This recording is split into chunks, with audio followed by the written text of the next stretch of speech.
শিবির নিয়ে কথা, আবির বলে কথা।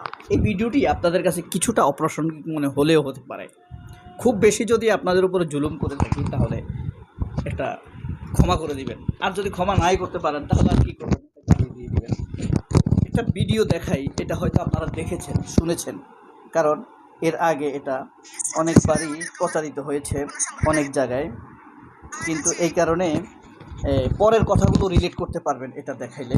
এই যে দেখেন, ছাত্র শিবিরের মধ্যে এরকম আর কোনো সংগঠন আমি পাইনি। আরো তো আমাদের ক্যাম্পাসে অনেক দল রয়েছে, তাদের কাছ থেকে আমি এরকম কিছু পাইনি। তাদের উচিত শুধু সমালোচনা না করে শিবিরের মতো প্রোগ্রাম দেওয়া, পোলাপান মানে আমাদের মতো যারা নিউ কামার আছে তারা যাতে আগ্রহী হয় তাদের দলের প্রতি, কনভিন্স করা উচিত। কনভিন্স না করলে শুধু সমালোচনার মাধ্যমে তো কোনো কিছু সম্ভব না। ছাত্র শিবিরের ডিসিপ্লিনটা আসলে অসাধারণ। তারা খুব সাংগঠনিক যে জিনিস ব্যাপারগুলো একটা থাকে, সেই জিনিসটা আসলে তারা খুব মেনটেন করে। প্রথমত ছাত্র শিবিরকে আমি অনেক ধন্যবাদ জানাচ্ছি এত সুন্দর প্রোগ্রাম করার জন্য। আমাদেরকে বিভিন্ন ধরনের গাইডলাইন দিয়েছে, পাশাপাশি অনেক ধরনের আমরা গিফট পেয়েছি। আমরা একটি তো এইভাবে এর শুনলেন, এটা আপনাদেরকে কেন দেখালাম এবার বুঝতে পারবেন। এই যে আপনার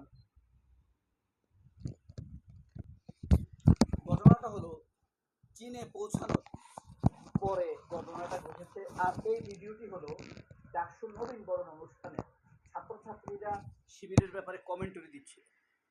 এটা আবার প্রচার হয়েছে ডিইউ পেজ বা ডিইউ নিউজ নামের একটি ফেসবুক পেজে।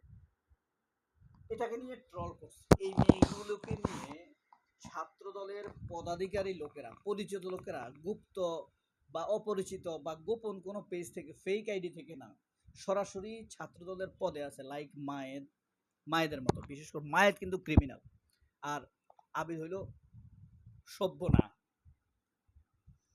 তো এই থেকে এই মেয়েগুলোর নামে মারাত্মকভাবে বিশ্রী কথা বলা হচ্ছে, গুপ্ত বলা হচ্ছে, বলা হচ্ছে, শিবিরের নামে বলছে। সরাসরি অভিযোগ করেছে আবির, আর কুৎসা রটনা করছে একদম পদাধিকারের লোকেরা, সাহিত্য সম্পাদক, তারপরে আপনার কল্যাণ সম্পাদক, এরা। যেটা বলার জন্য আপনাদেরকে, অবশেষে চীনের মাটিতে পৌঁছেছে ডাকসুর 15 সদস্যের প্রতিনিধি দল। ঠিক আছে, ঢাকা বিশ্ববিদ্যালয় কেন্দ্রীয় ছাত্র সংসদের ইতিহাসে নতুন এক আন্তর্জাতিক অধ্যায়ের সূচনা করে ভিপি সাদিক কায়েমের নেতৃত্বাধীন প্রতিনিধি দল এখন অবস্থান করছেন বিশ্বের অন্যতম প্রভাবশালী রাষ্ট্র চীনে। চীন দূতাবাসের বিশেষ আমন্ত্রণে সপ্তাহব্যাপী এই সফরকে ঘিরে শিক্ষার্থীদের তৈরি হয়েছে ব্যাপক আগ্রহ, কৌতূহল। শনিবার অর্থাৎ 16ই মে সন্ধ্যায় ঢাকা বিশ্ববিদ্যালয়ের ক্যাম্পাস থেকে যাত্রা শুরু করে প্রতিনিধি দলটি হযরত শাহজালাল আন্তর্জাতিক বিমানবন্দর আনুষ্ঠানিকতা শেষে দীর্ঘ আকাশ যাত্রা পেরিয়ে তারা পৌঁছে প্রযুক্তি, অর্থনীতি এবং আধুনিক উন্নয়ন এবং বিশ্বের বিস্ময় চীনে। সেখানে তাদেরকে বিদায় দিয়েছে কে জানেন? ঢাকা বিশ্ববিদ্যালয়ের জিও বাইডেন তাদেরকে বিদায় জানাইছে। ডাকসু তো প্রশাসনিকভাবে অনেক পাওয়ারফুল, তাই না? তাদেরকে বিদায় জানাইছে। এই বিদায় কেন জানালো? এই জন্য ছাত্রদল জবাবদিহিতা চেয়েছে ঢাকা বিশ্ববিদ্যালয়ের ভিসির কাছে। কত ন্যাস্টি, কত নোংরা। এবার বুঝতে পারছেন ভিডিওটা কেন দেখাইলাম? খুব গ্রাম থেকে আসা, নতুন ভর্তি হয়েছে, নবীনবরণ হয়েছে, এসব ইনোসেন্ট পোলাপাইনকে নিয়ে আজে বাজে কথা বলছে, শুধুমাত্র শিবিরের প্রশংসা করার কারণে তাদের বিরুদ্ধে কুৎসা রটনা করা হচ্ছে মেয়েগুলোর নামে। এই যে রামিসাকে দুর্ঘটনা ঘটলো, মিরপুরে হত্যা করলো, ছাত্রদল এইসব মেয়েগুলোকে হত্যা করছে। পার্থক্যটা কোথায়? এই ভিডিওটা এই কারণে দেখালাম, ছাত্র শিবিরের প্রশংসা করার কারণে এই নিষ্পাপ বাচ্চা মেয়েগুলাকে বিশ্রী ভাষায় শেমিং করছে ছাত্রদল। আর বিসি মারাত্মক দালাল, বিএনপির পদধারী, শুধু শিবিরকে, ডাকসু নেতাদেরকে কেন বিদায় জানালো, এই জন্য তাদেরকে জবাবদিহি করতেছে। বুঝতে পারছেন? এই কারণে এটা দেখাইলাম। সফরের আগে ডাকসু নেতারা ঢাকা বিশ্ববিদ্যালয়ের উপাচার্য অধ্যাপক ডক্টর এবি ওবায়দুল ইসলামের সঙ্গে সৌজন্য সাক্ষাৎ করেন। উপাচার্য তাদের সফল, নিরাপদ সাফল্য কামনা করে বলেন, দেশের শিক্ষার্থীর প্রতিনিধিত্ব করে আন্তর্জাতিক অঙ্গনে ইতিবাচক বার্তা পৌঁছে দেওয়ার এটি একটি গুরুত্বপূর্ণ সুযোগ।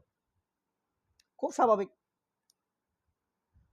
জানা গেছে সফরের প্রতিটি দিনই সাজানো হয়েছে বিশেষ কর্মসূচিতে। প্রতিনিধি দলটি চীনের নামকরা বিশ্ববিদ্যালয়ের আধুনিক গবেষণা প্রতিষ্ঠান, বিজ্ঞান ও প্রযুক্তি কেন্দ্র এবং অর্থনৈতিক জোন এবং বিভিন্ন ছাত্র সংগঠনের সাথে তাদের মত বিনিময় হবে। চীনে বিভিন্ন ছাত্র সংগঠন আছে না? চীনের ঐতিহাসিক সংস্কৃতিতে গুরুত্বপূর্ণ স্থানগুলো, যেখানে ইতিহাস, আধুনিকতা, রাষ্ট্রীয় শক্তির অনন্য মিশেল দেখে তাদের চোখে পড়বে।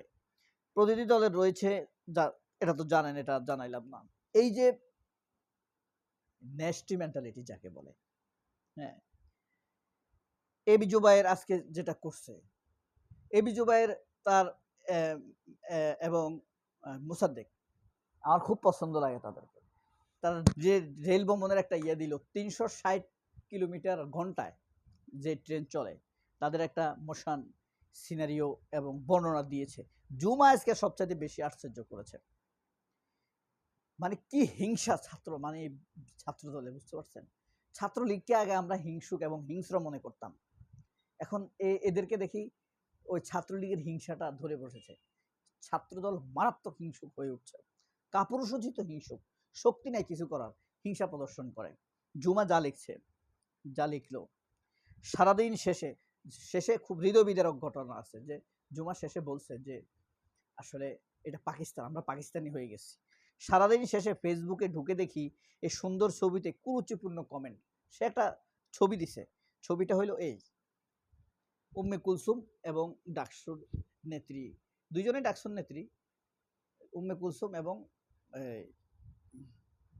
আপনার উম্মে সালমা এবং জুমা। আমি আমাকে নিয়ে কেউ যে কমেন্ট করলে অ্যাকসেপ্ট করব না, সেটা অন্য মেয়েকে নিয়ে কেউ করলেও করবে না। ইভেন সেটা আমার কাছের কেউ যদি আমার শত্রুর সাথে করে তাহলেও। মেয়েদের অবজেক্টিফাই করার পর ধর্ষণ নিয়ে কথা বলাও এক ধরনের হিপোক্রেসি। আর যদি দায়িত্বশীল জায়গা থেকে লোকজন এই ধরনের আচরণ করে, তাহলে মেয়েরা অভিযোগ জানাবে কার কাছে? নারী আর সুন্দরী নারী ইস্যুতে যেন শিক্ষিত অশিক্ষিত কোনো পার্থক্য নাই। দুঃখ প্রকাশ করছে এই যে পাকিস্তান লেখছে, আক্ষেপ করে লেখছে, দেখছেন, বাংলাদেশ প্লাস পাকিস্তান। এ হলো ছাত্রদল, হতাশ করে দিচ্ছে এরা। নিশ্চিত এদের পতন অবধারিতভাবে আপনার চোখের সামনেই দেখবেন ইনশাল্লাহ। সবাই অনেক ভালো থাকবেন। আল্লাহ হাফেজ। আসসালামু আলাইকুম।